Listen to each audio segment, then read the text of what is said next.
We ain't got no money, honey, but we got rain. Call it the greenhouse effect or whatever, but it just doesn't rain like it used to. I particularly remember the rains of the Depression era. There wasn't any money, but there was plenty of rain. It wouldn't rain just for a night or a day. It would rain for 7 days and 7 nights. And in Los Angeles, the storm drains weren't built to carry off that much water. And the rain came down thick and mean and steady, and you heard it banging against the roofs and into the ground. Waterfalls of it came down from the roofs.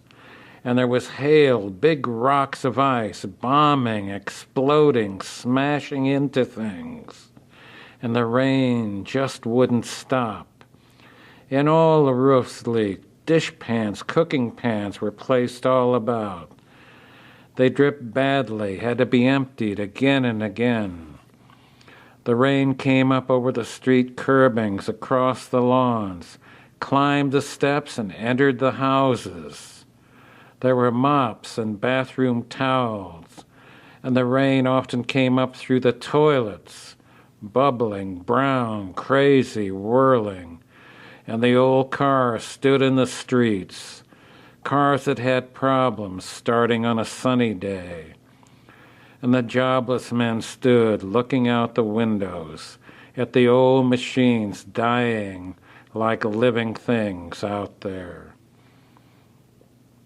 The jobless men, failures in a failing time, were imprisoned in their houses with their wives and children and their pets. The pets refused to go out and left their waste in strange places. The jobless men went mad, confined with their once beautiful wives. There were terrible arguments as notice of foreclosure fell into the mailbox. Rain and hail, cans of beans, bread without butter, fried eggs, boiled eggs, poached eggs, peanut butter sandwiches, and an invisible chicken in every pot. My father, never a good man at best, beat my mother when it rained, as I threw myself between them, the legs, the knees, the screams, until they separated.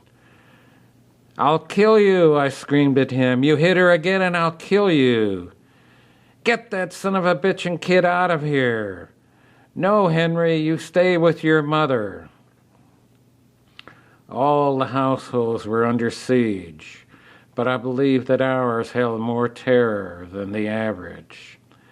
And at night, as we attempted to sleep, the rain still came down, and it was in bed in the dark, watching the moon against the scarred window so bravely holding out most of the rain.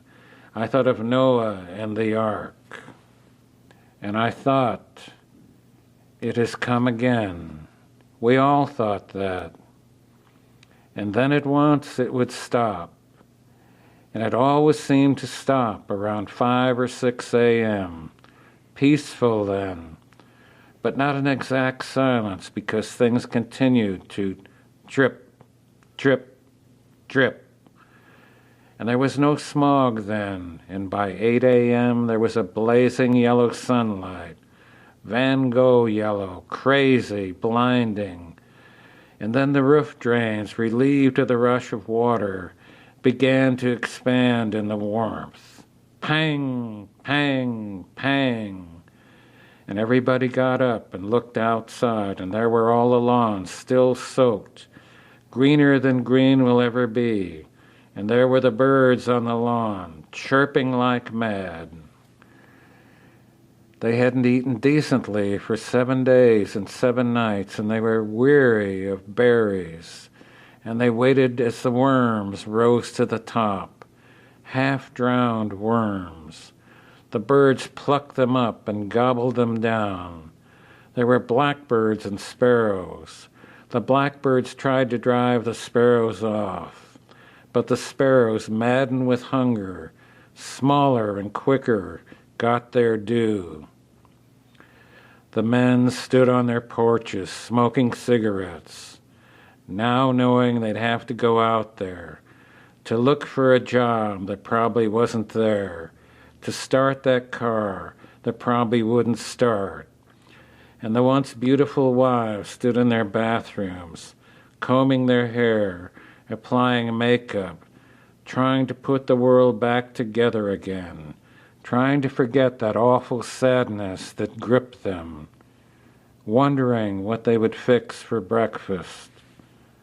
And on the radio we were told that school was now open, and soon there I was on the way to school, massive puddles in the street, and the sun like a new world, my parents back in that house. I arrived at my classroom on time. Mrs. Sorensen greeted us with, "We won't have our usual recess. The grounds are too wet." "Ah," most of the boys went. "But we're going to do something special at recess," she went on, "and it will be fun." Well, we all wondered what that would be. And the 2-hour wait seemed a long time as Mrs. Sorensen went about teaching her lessons. I looked at the little girls. They all looked so pretty and clean and alert. They sat still and straight, and their hair was beautiful in the California sunshine. Then the recess bell rang, and we all waited for the fun. Then Mrs. Sorensen told us, "Now, what we're going to do is we're going to tell each other what we did during the rainstorm. We'll begin in the front row and go right around.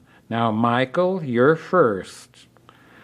Well, we all began to tell our stories. Michael began, and it went on, and soon we realized that we were all lying. Not exactly lying, but mostly lying. And some of the boys began to snicker, and some of the girls began to give them dirty looks.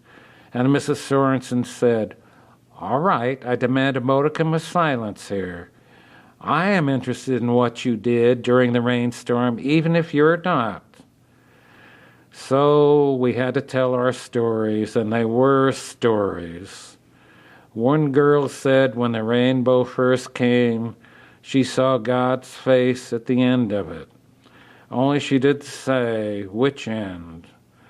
One boy said he stuck his fishing pole out the window and caught a little fish and fed it to his cat. Almost everybody told a lie. The truth was just too awful and embarrassing to tell. Then the bell rang and recess was over. "Thank you," said Mrs. Sorensen. "That was very nice.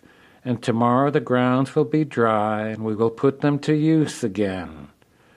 Most of the boys cheered, and the little girls sat very straight and still, looking so pretty and clean and alert, their hair beautiful, in a sunshine the world might never see again.